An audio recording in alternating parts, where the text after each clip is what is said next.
ನಮ್ಮ ಮನೆಯಲ್ಲಿ ದಿನವೂ ಮಿರುಗೋ ಚೈತ್ರವೇ, ಬೆಳದಿಂಗಳ ಈ ಪ್ರೀತಿ ಕರಗಲು ಸಾಧ್ಯವೇ? ನಮ್ಮ ಮನೆಯಲ್ಲಿ ದಿನವೂ ಮಿರುಗೋ ಚೈತ್ರವೇ, ಬೆಳದಿಂಗಳ ಈ ಪ್ರೀತಿ ಕರಗಲು ಸಾಧ್ಯವೇ? ಹೆಜ್ಜೇನಿನ ಸವಿಗೂಡಿದು ಇಲ್ಲಿ ಪ್ರೀತಿಯ ಪರಮಾನ, ಪ್ರೀತಿಯ ಯಜಮಾನ.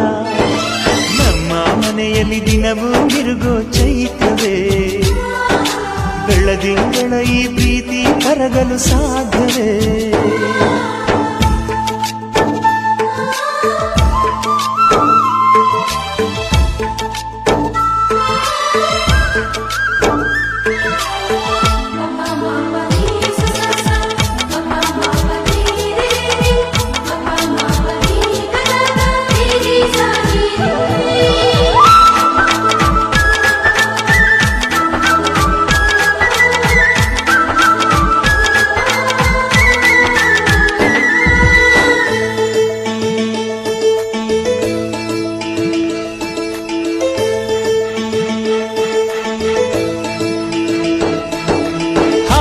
ಚಿಲಿಪಿಲಿ ಹಕ್ಕಿಗಳೇ ಪ್ರೀತಿಯ ಭಾಷೆ ಕೇಳಿರಿ, ಕಣ್ಣಿನಂಥ ಅಣ್ಣನು ತಾಯಿಯಾದ